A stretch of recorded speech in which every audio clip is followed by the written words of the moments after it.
Hi, everybody. It's Michael Angelo Caruso. I'm with Martyn Bye from the UK. How are you, Martyn? I'm very well, thank you. It's nice to be with you. Likewise. And Martyn and I had the great pleasure of working with Martyn when he chaired a Rotary District Conference. Remind me of your district number, Martyn. District 1220 in the UK. Very good. This event was held in Scarborough on the east coast of England. It was a lovely venue, a great event.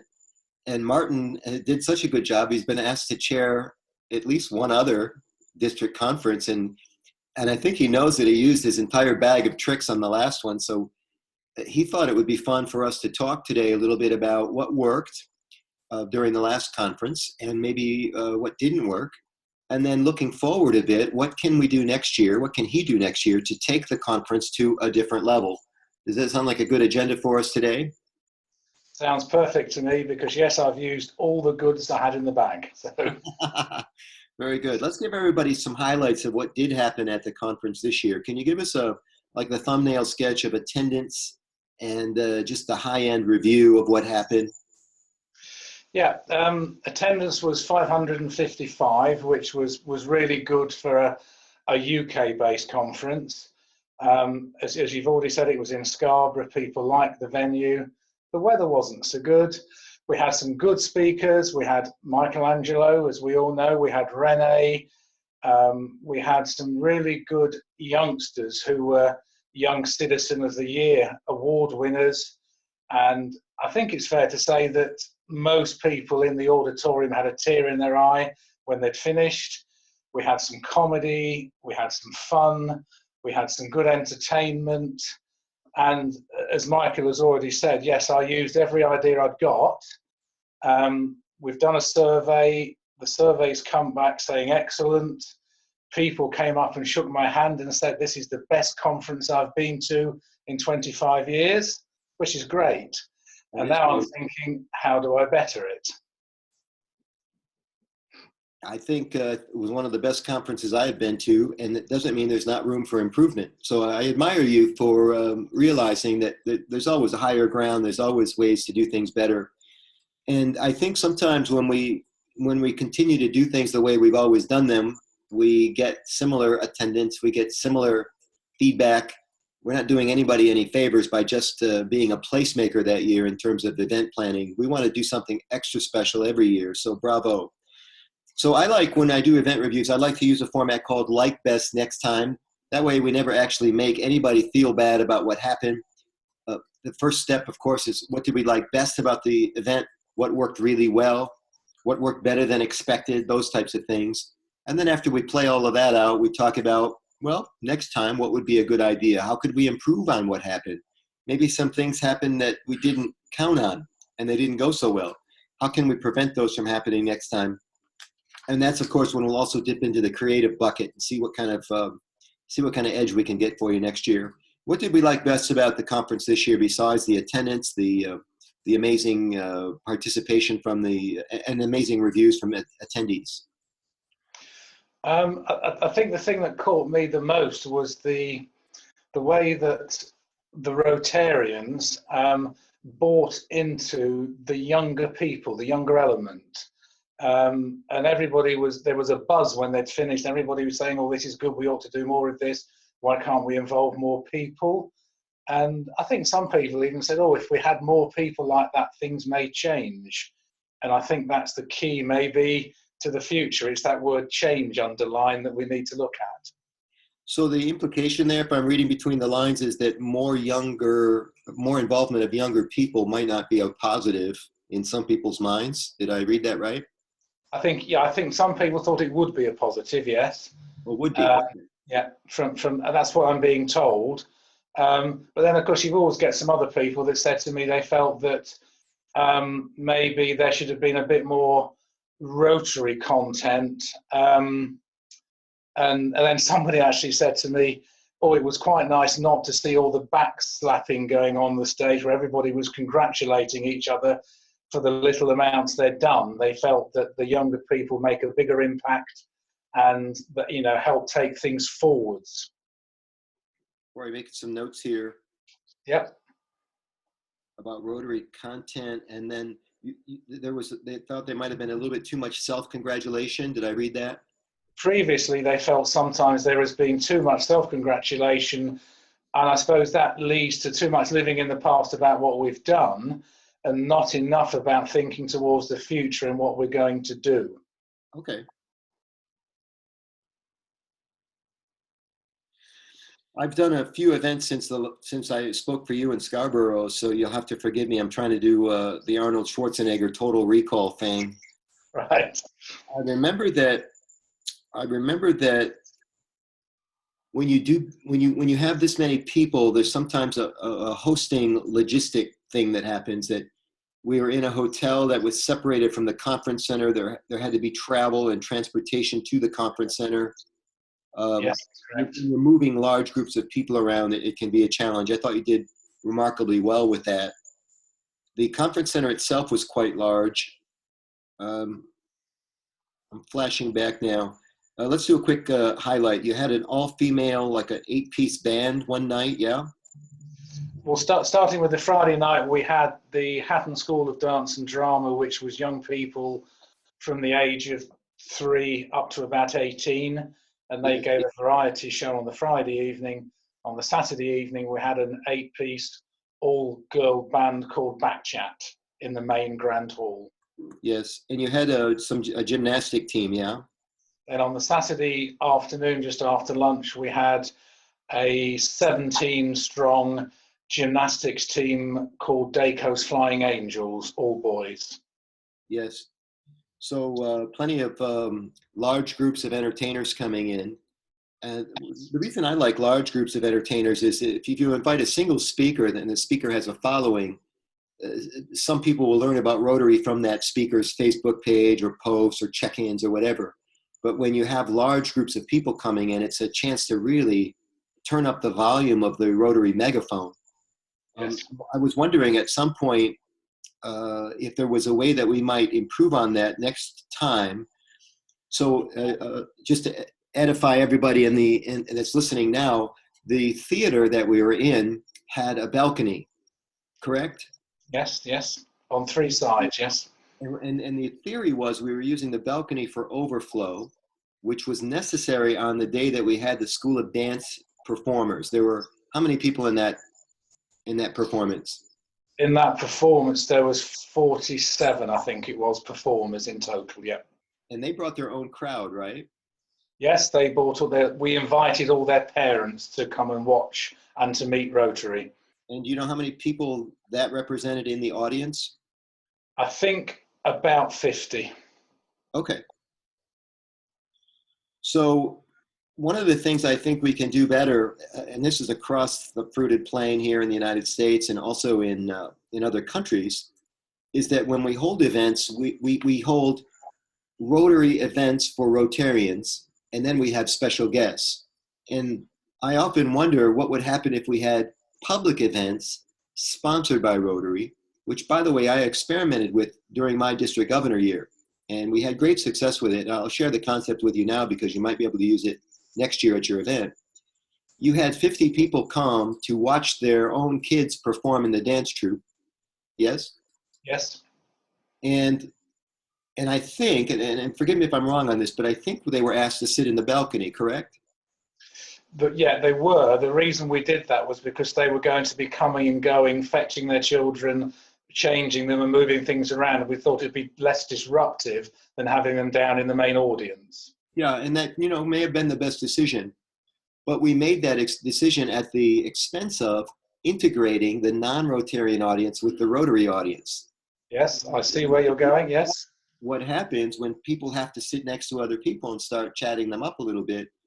Do they learn more about the organization? Is it appealing for them?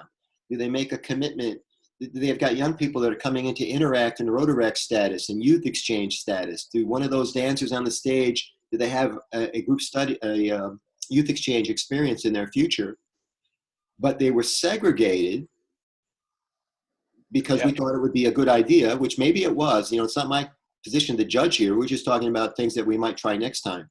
Yes. Yeah. You had reserved seating for the speakers on the extreme right side of the stage. Correct. For the same reason, to prevent disruption when people were getting up from the main audience to say, go speak on stage. Yes.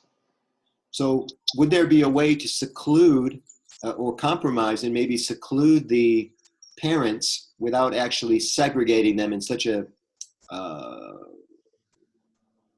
and putting them on a different floor of the building? I don't know. It's interesting to think about, isn't it? It is definitely, and yes, next time I'll think about maybe we have some seating in the main auditorium where they can come and go, but they get the opportunity to mix with Rotarians. Yes, I understand what you're saying. Another idea, if we're going to talk about, and we're going to migrate and merge some of the topics, we talked about self-congratulation. We thank the lady that ran the dance school officially for the 47 youth performers. I'll bet there were some really highly involved youth parents who are on the precipice of joining Rotary. I wonder what could have happened if we had them on stage with the dance troupe lady, because they really help with the dance troupe. It wouldn't be inappropriate to thank them. True. And they're also what we call in Club Runner and some of the database mechanisms, friends of Rotary. These are people that the Venn diagram of the dance troupe and Rotary are going to overlap again in the future. And we can arrange for that to happen sooner than later by, I don't know, maybe some more official acknowledgement. It takes just as long to thank one person as it does to thank three. Why not involve the two parents who are most involved? It's an interesting concept. No, it's very true. And the plan was probably to have spent longer thanking the young dance troupe. Yes. I suppose this leads on to maybe having a little bit too much content, because on that evening, our district governor was so keen to have the opera singer come on at the end that it actually made it a rush to finish off with the youngsters and say thank you, to then get the opera singer to be able to sing before everybody got up and left the main auditorium. So I see exactly where you're coming from, and I think next time, from my point of view, I will be stronger with a district governor and say, no, that's too much, this is where we're going to stop. Yeah, that's an interesting political gambit, is to be stronger with the district governor. But in effect, what's happening is they're trusting you as conference chair to create, to actually stand up to bad ideas, if in fact it was a bad idea. I did hear some feedback about certainly the opera singer was top-notch. The youth troupe was top-notch. The question was, did they complement each other in the same setting? Yeah. And that probably could be up for debate. What happens is politically, the district governor has some eggs they need to fry. And one would be getting up there, getting this opera singer to do her thing. And yet we need to honor the children and the youth by giving them a representative time slot. So we take some chances and we try to get a lot of things done in the same space. Sometimes it doesn't work, sometimes it does. I like to stay with this idea of multiples for a second, this idea of bringing a few people up at the same time, because it doesn't take any longer to bring them up. By the way, I love something that you did in a big space like that. You've got to keep the people that you're going to bring on backstage to prevent that dead air in the long walk to the stage from the audience. And you did a remarkable job at that. As someone who was actually asked to be backstage for the entire duration of the person that was on before me, it's important to remember that segment can be, if it's a full-on presentation, 45 minutes, 30 minutes. There were some chairs backstage, but I don't know that anyone was invited to sit down. And right. Sometimes we had panels of people backstage just standing. I was fine with it because I like to keep my blood flowing before I go on. But we see people backstage who are elderly, low blood sugar, bad knees, and we want them to be comfortable. So if you're going to use the backstage as what we call a green room, you might provide a bit more hospitality in the way of some place to sit down. And to your credit, to somebody's credit, I did see chairs back there, but in the group that I was in at one point, nobody chose to sit down, and we were standing for upwards of 20 minutes. Okay, that's a good point, because I did have chairs put there. I did have water put there as well, but I will look at that next time then. Okay, if you're going to drink, I'm going to drink.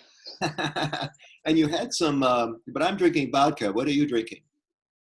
I'm drinking English tea. You're missing out. Definitely, yes. Okay.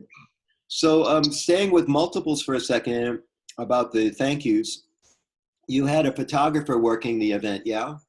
Yes, Have you seen the photos yet? I've seen all the photos. They're really good. Yes, yes. Because I haven't. Haven't you?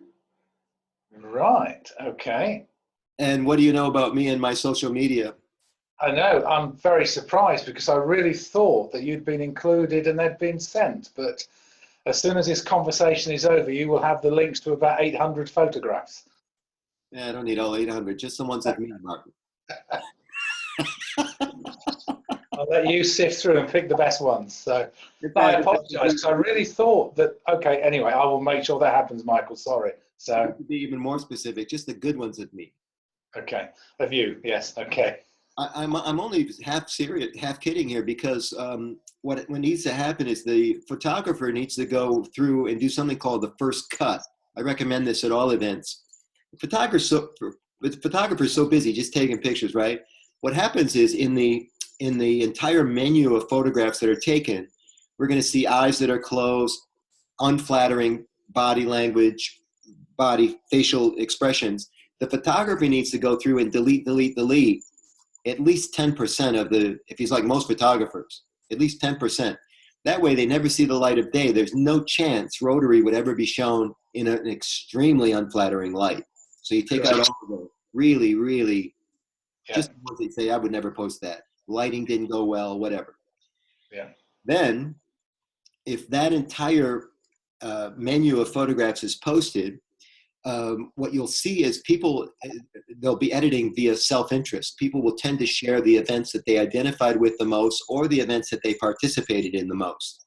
So hopefully somebody sent the photographs to the youth, and hopefully all of the photographs are watermarked with Rotary's logo, so that when the youth people who are not associated with Rotary share the photo of themselves dancing, Rotary shows up in the watermark. Okay. It's a fantastic way to get a lot of marketing and advertising after the event is over. And a lot of photographers either forget to do this or they don't think they have permission. I just came back from an event in Edmonton, Alberta, Canada, and I said to the photographer, "Are you watermarking the photographs with the district logo?" And he said, "I sure am." And he smiled like he's a step ahead of me. And I said, "Are you also watermarking them with your logo?" And he got this expression. He says, "Damn, I forgot to do that," because he was the hardest working guy in the room. He deserves a little bit of credit too, beneficial for all concerned, right? And so if you can strike a deal with the photographer, and you can sometimes get a higher grade photographer when you agree to do this. Right. I mean, I hadn't thought of the watermark. That's a really good idea. And the photographer actually was a volunteer for my club. So, but he's very good. So I will send you some pictures and you can look at yourself on stage and see how good you are. So. Well, more importantly, and now I'm serious, I have a million photographs of myself speaking. What I love to do is promote my lifetime charity, my lifetime loyalty to Rotary. And I love promoting district conferences that I'm about to attend, as well as conferences that I have attended. So I'd be happy to promote your district if you would send me the damn photographs. I will send them to you as soon as we're finished. So, point taken.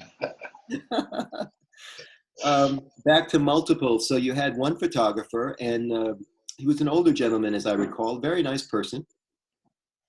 And he sat in a chair in the front row of this big auditorium, and he took all of his photographs, as I remember, from one location. Is that true? When people were on stage, yes, from one location. That's correct. Yes. Yeah. So you probably know where I'm going with this suggestion for next time is to get a photographer who's a bit more mobile. And sometimes, photographers sit still for various reasons. They need the comfort level. They want to keep their gear with them. Maybe their knees are bad and they can't walk around. Maybe they don't want to go up on the balcony to take shots. But I think at one point during the event, you and I whispered in each other's ears that balcony's a fantastic expansive audience with the Rotary logo in the back. I mean, if you're going to put on a big event, we might as well brag about it. And that's really what a photograph does after the fact. And even during the fact, if you can have some people posting during the event, which I know happened. So you have the photographer move around a bit and take photos from different angles, which creates dimension and nuance and excitement. That way every photograph doesn't have the same background, you know. So a lot of things change when you give the photographer permission to move around. But here's an idea I like even better: 2 photographers. Because now you've got somebody taking what are called establishing shots, and once he gets that set up, the framing and the lighting and all that stuff, you're golden. And then you have like a satellite person, and maybe that's the younger person, maybe that's the trainee. Because I think the best conferences are teaching future leaders how to run a conference. So the photographer has a protege, the experienced photographer has a protege at the event. The experienced district conference chair has a protege at the event. The latest thing now is we have a social media table at events. And that social media table has a computer set up. And what they're doing is taking their own photographs with cell phones and posting them to the hashtag Rotary D1220 hashtag, or whatever it is. And then over time on Twitter, on Facebook, and especially on LinkedIn, because Rotary is interested in professionals, people who are still working, joining the organization. You don't want to leave out LinkedIn. And surprisingly, we leave out LinkedIn a lot when we're posting. These are ways to make impressions with future Rotarians. So that social media table is often staffed by 30-something and 40-something Rotarians who understand social media, and they're posting to Instagram, which a large number of Rotarians aren't even on because it's a younger platform. And now you're seeing a holistic approach to marketing, one that's a little bit more forward thinking. Okay. I know a lady I can pass that idea to. So very good. And if the social media table is in a place where there's a lot of traffic, and there's a sign that says social media station, the older Rotarians or people who maybe need to be educated a bit more on the merits of social media start to see, well, what is this all about now? Because if there's no sign, the first thing they do is trouble these people who are working with, what are you doing here? But if it says social media station, that's one last dumb question they have to ask, right? And then everybody starts to understand, oh, we must be doing something with social media this year that we didn't do last year. What's this all about? So it puts a lot of conversation and thinking in the air about what's possible.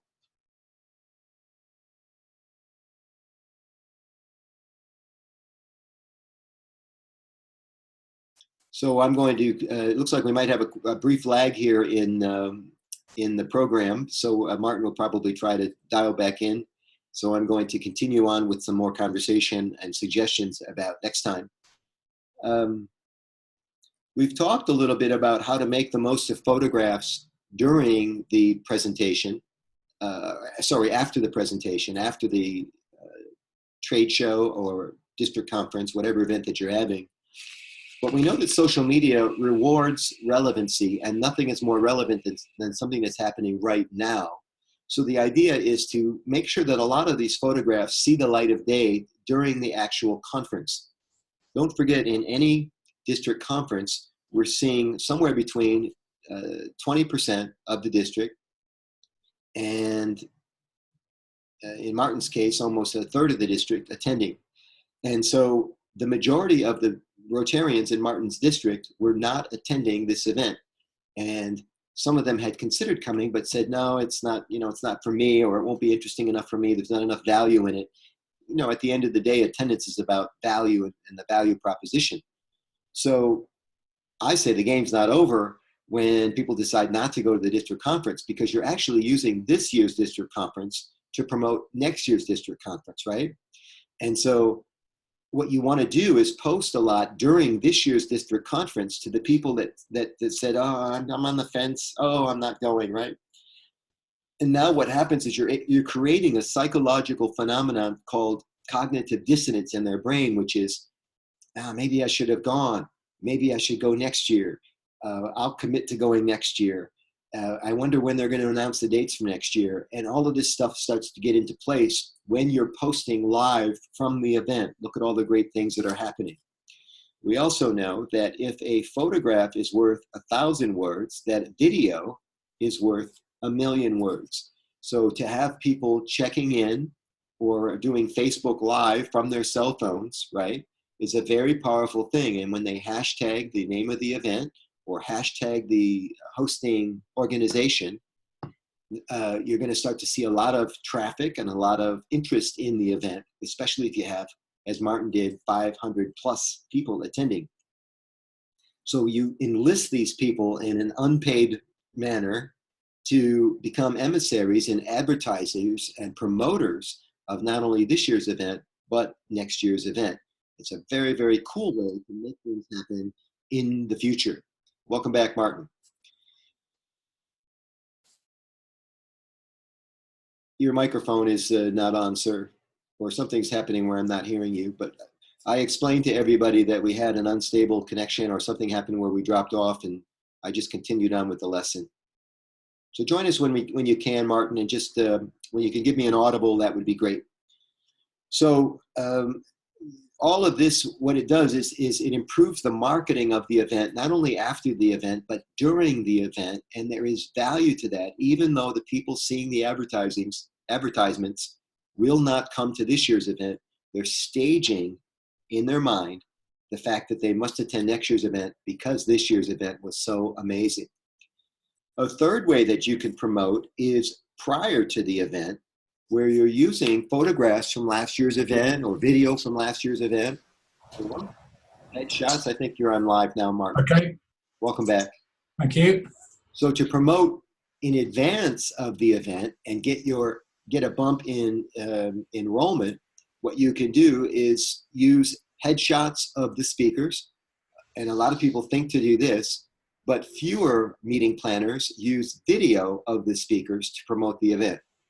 And I think Martyn called me years in advance, 2 years in advance maybe, and said, we need a promo video of you, Michael, so that we can brag about how great you are and use you as fish bait, those are my words, to get people to attend the event. And to Martyn's credit, he was able to pull that off right on schedule. He told me exactly what to say. I didn't mind following orders exactly because I want the event to be well attended, right? Most speakers want to have a big audience when they get there, so they want to promote themselves. And so when you ask them to do a little promo video, they'll do it. Now, let's talk about the video. Martyn, the video that you did was more like a video magazine of everything the conference offered. Do you remember the length of the video, the time frame? The time frame was about 6 minutes, I think, in total, wasn't it? Yes, it was a long, what I would consider a long video. And I'm about to make a point about that. But before I do, can you tell me how many views the video got? A lot, but I can't tell you an exact number. No, sorry, I should know. So, do you know if it got more than you thought it was going to get, fewer views than you thought it was going to get? Did it turn out to be worth it? It was definitely worth it, and I know it got over 1,000 views. But I after that, I think I got so involved in everything else that I probably assumed it had done its job. So, and that's 1,000 views on YouTube? That was on YouTube and I think through our website as well, yes. Okay, so that's a lot of views. That's pretty good. I'm going to bet all the money in my front left pocket that you could have gotten at least a third more views if the video had been shorter. You might ask how short.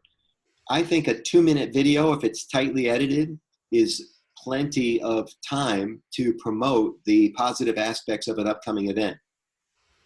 And the key is there that when people, it's not that the video's bad, it's that people have like this preset expectation of how much time they're going to spend watching a video. And we still know it, although some long form videos are quite popular, that an event promo like this would get more views if it came in around the 2-minute or 3-minute mark, which is half the length of your 6-minute video. Okay. So the trick is to somehow figure out, and you could do this by testing with people.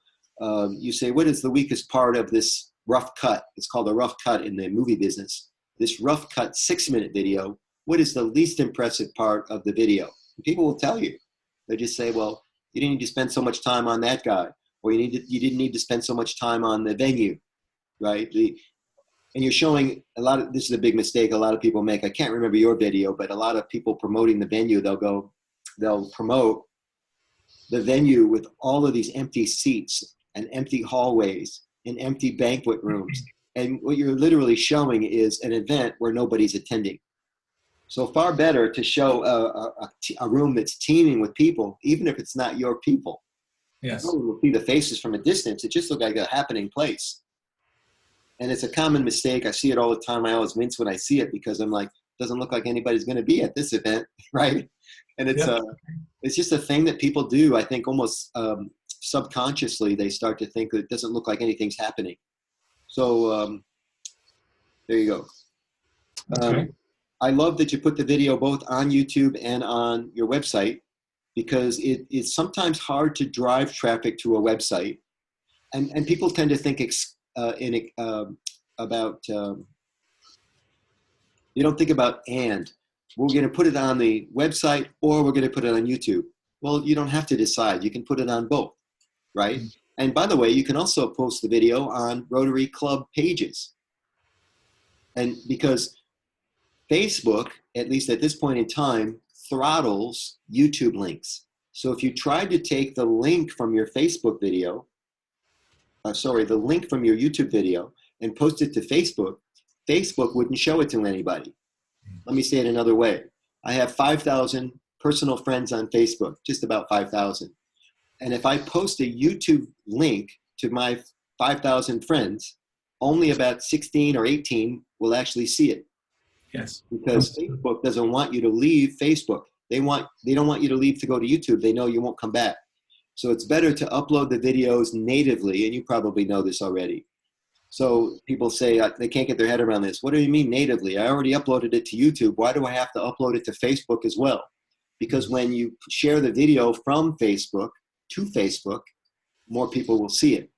So yes. You don't have to do it unless you want people to see your video, in which case take the time, upload it to YouTube, go to bed. When you wake up in the morning, the next day, upload it to Facebook, right? It takes twice as much time, but at least more people will see it. So that's a good way to promote. So in summary, we're promoting the event before it happens. We're promoting the event after it happens, because this year's event is about next year's event.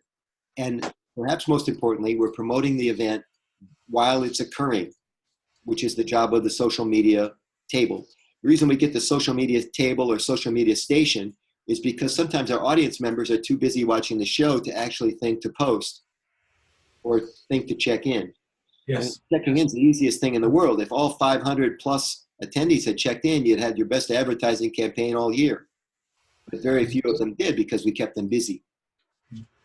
Okay. So there's a bit on the marketing piece. Yeah, the other thing we did do with the video, because I'm going to choose my words carefully, some Rotarians of a certain age are not so keen on Facebook and going on to YouTube and this sort of thing. We actually sent a memory stick to every president-elect of the video so they could show it to their club and they were aware of it and so on. Excellent. And I know they were looked at the clubs as well. Yeah. Okay, so you can confirm that they were shown and looked at. That's great. Yeah.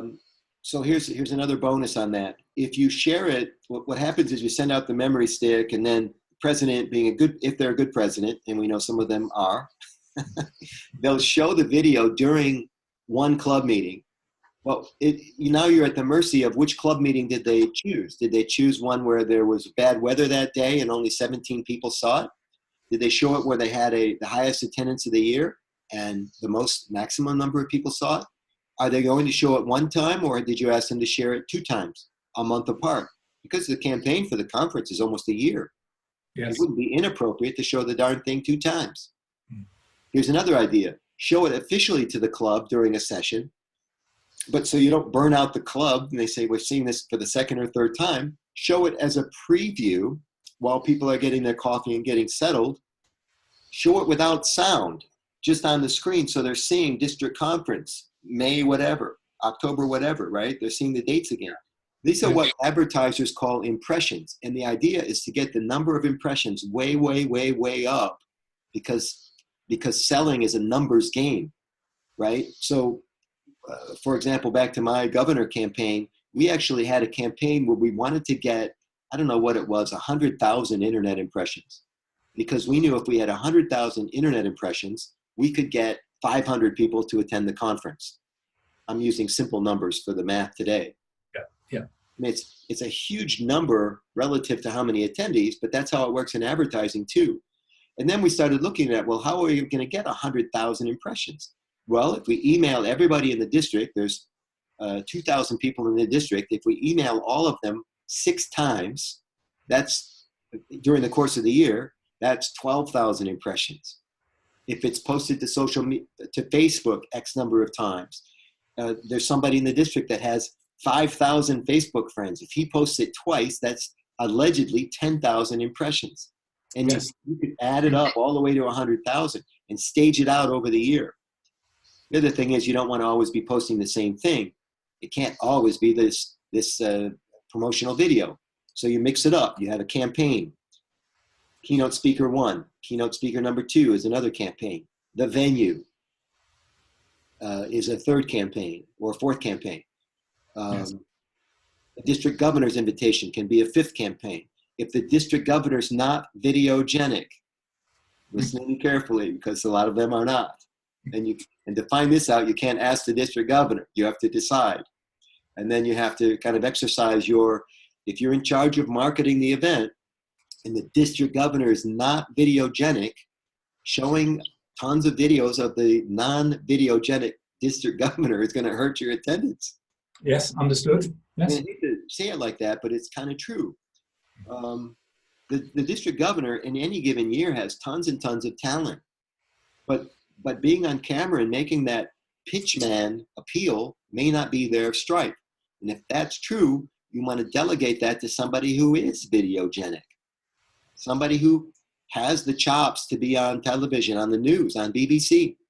Yeah. Because you have somebody like that in the district, and they would do that for you because that's their stripe, that's their strength. And if you said to the district governor, you're not very videogenic, that's not going to go over well. But if you say to the district governor, you know, we've got a Rotarian in the such and such club who's a member of the BBC broadcasting team. He's very good on camera. What do you say we enlist him in some small way to promote the district conference? The district governor is going to say, absolutely. And then once you see the BBC video, quality video, compared to the governor's video, the governor makes the decision herself or himself and says, yeah, we got to go with that one. It's much stronger. So in a way, you're letting them make the decision based on a comparison. If you ask them in advance without the comparison, they say, I'm the governor, I'm doing the video. So these are some of the political things that we have to work through sometimes for these types of events. Okay. We talked in review, Martyn, we talked about marketing, including photography, social media. We've talked about ways to integrate a non-Rotarian audience with the Rotarian audience physically when they actually come to the event. We've talked about using multiples, like multiple photographers and multiple people on stage to do the thank yous. I did think, and I'm not sure you were saying this exactly earlier on, I did think that was too much thank you at the end. I don't know why. We just had like a series of people coming on stage to say thank you for the event. I think one of them was a past district governor, and there may have been a political thing there or a tradition where we have to get the district governor on stage. Well, then let him do the thank you on behalf of everybody. You don't have to have everybody saying thank you. The audience has to endure all of those political machinations, and I'm not sure that that's fair. Okay. Everybody's ready to go home at that point, right? Exactly, yes. Yeah. Did you stage registration for next year at this event? No, the only thing we did at this event, we had the promotional video, we had the song, and we're now going to build on that. And registration normally for our conference will open at about April before the October. So we've normally got until April of next year, but we will start drip feeding different leaflets and flyers and emails and Facebook posts and so on. Something to think about for next time is an idea of pre-registration with some sort of incentive, pricing incentive. It doesn't have to be pricing incentive. It could be something else. Like when I did my district conference, we were holding it at Mackinac Island, which is a world-class tourist destination, famous for a lot of things, including its fudge.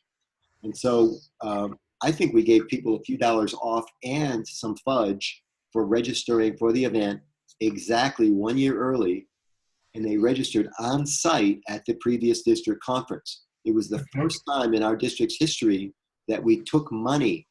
We accepted payment. We always got the psychological buy-in, but there's a big difference between psychological registration and financial commitment. Yeah. So what happens then is those people become salespeople for the rest of the campaign, right? And you can enlist them to say, well, thank you for registering. Now please share this invitation with other people that you know. And then it's a huge rolling start to a campaign to get more people and keep the interest level high. It's not easy to keep the interest level high for an entire year. That's a good idea. Yes. Okay. Yeah.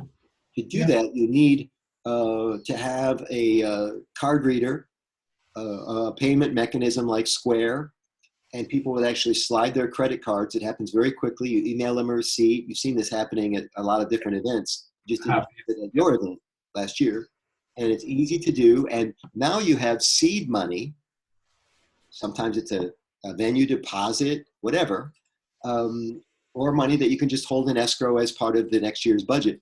But everything starts, the flywheel starts to spin that much sooner. It's a marvelous thing, and it's not that hard to do. It's just breaking through the tradition of not doing it. I think that's the hardest. Okay. Good idea. Yes.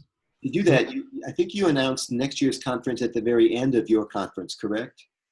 It was on the Sunday morning in the middle of the first session. Yes. Yes. So you want to move that up. That's another tradition breaker. You're going to move that announcement up into Saturday so that people have time to actually stand in line and give their credit card. If you do it on Sunday morning, everybody's psychologically on the way out the door. You will get no pre-registrations. Okay. So that's another thing that has to happen if you're interested in the payment for pre-registration at the event. Okay. Good point. Has our conversation jogged any other questions or ideas for you that you want to chat about before we go? I think we've talked about the highlights and we've talked about all the good bits. I think the biggest disappointment for me again was the Sunday morning, the second day. Those two sessions are never as well supported as the Saturday. And sometimes people used to say, oh, we don't want to come into the second session on the Sunday because it's a church service and we don't like it. So we've taken the Rotary as non-political, non-religious, and a few years ago we dropped the church service. And still, the numbers always drop on the Sunday morning. And it's not because we gave them too much to drink the night before. It's not because they were so worn out because they were dancing too late. I'm not quite sure what it is. They just don't seem to want to come back for that session on the Sunday morning. It's a pesky problem, and I have an idea for you. It's a tradition breaker, and that is to stop fighting what seems to be the obvious consensus, is that we don't want to be there on Sunday morning. So Okay. you're forcing something to happen. You don't need it to happen. It will be less expensive to cancel breakfast and anything that's costing you money, like room rental on a Sunday. We just came back from this event in Edmonton. There was nothing on Sunday morning, and not a single complaint was filed because they had had enough. It was a fantastic conference. And by the way, we got a late start on, I think it was a full day on Friday and a full day on Saturday, but they didn't run us into Thursday afternoon either. They just condensed everything, tightened it up. Okay. In the movie business and the writing business, it's called editing. We just take off the stuff that people don't want anyway, and then it's a tighter, better program. Okay, we can look at that as well then. Yes. Yeah. Okay. Good. Yeah. Things change. Rotary's been around well over 100 years, and for a long time, meeting on Sunday was totally appropriate. Sunday was an excuse, actually, to do the memorial service or some sort of church service. But religion is had the same marketing problems that Rotary's had, and people have stopped going to church as much as they used to. And so if you look at this kind of thing happening in parallel, it makes you just wonder, you can continue to try to market a church service if you want, but if church is becoming less relevant to people on Sunday morning, they're becoming spiritual or honoring whatever higher power they do in a different way now. You're Yes. just fighting the trend. It may be better just to let them go back home and go to church or do whatever they want to do on Sunday. Okay, good point. Yes. Yeah, just reduce the whole thing down. Okay, yeah, good idea. Less for me to do. Well, that's one way to think of it. I would never. I think we need to honor our constituents. So it's not really what we want to do. It's what they keep telling us they want us to do, which is Sunday morning's not important to them in terms of programming. Yeah. Okay. Good. Anything else on your mind? No, I mean, I suppose it's always the issue is always trying to get enough people there. But I think you've covered it by the various ways of marketing, by starting registration early, and so on. No, so I think you've covered a lot of points, and you've given me a lot to go away and work on. Thank you. I have another comment that's come to me as we were chatting. I've been flashing back to your conference. It was an excellent event, by the way, an 8 or a 9 on a scale of 1 to 10.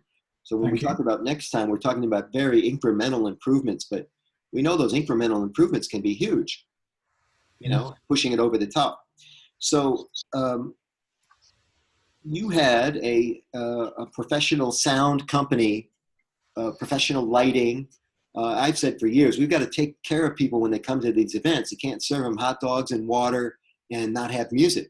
You've got to have the whole thing if you want to treat them well. It's expensive to have a production company, a sound man in the back. When we say production company, we're talking about lights that are hung from the ceiling or somehow extra lighting that comes into the room.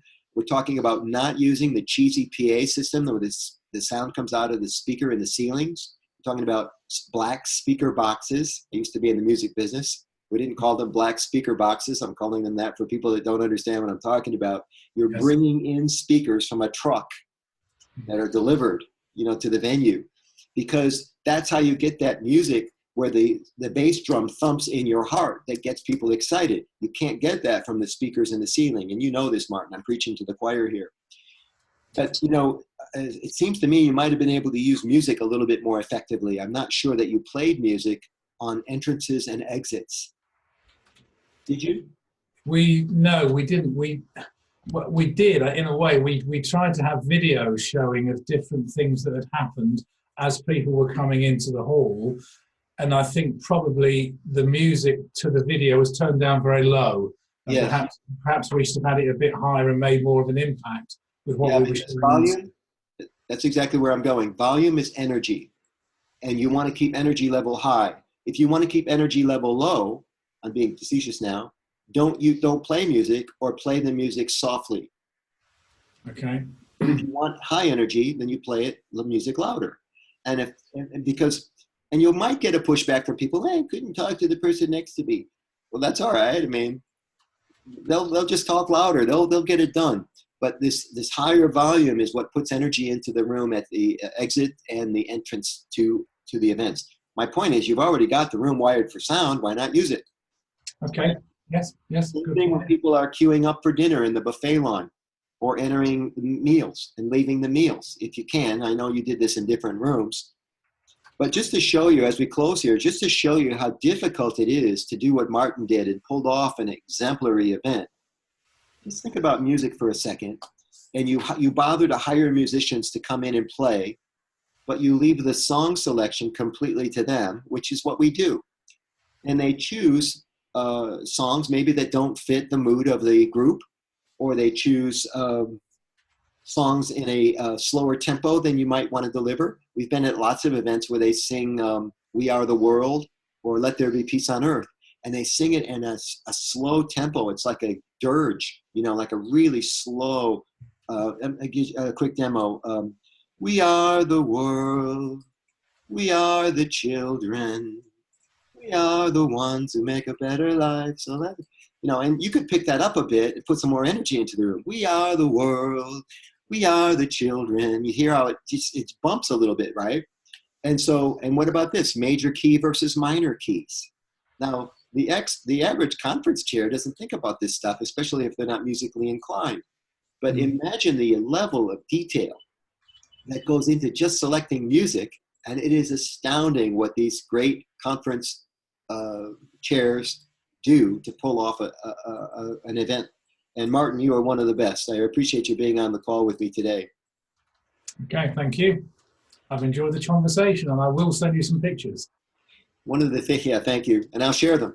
One of the things I look forward to the most in Rotary is, our relationship has primarily been you bringing me in to speak at your event, but I admire your style so much and admire you as a person so much. I'm sure that we will, and I hope that we'll be able to work together on some other kind of a Rotary project down the road. That would make me very happy. I would very much hope so as well. Thank you. Yes, we will work on it. So yeah. My pleasure, sir. Thanks very much for all you do for Rotary. Okay, thank you. And thank you to you, Michael. It's been great. Thank you.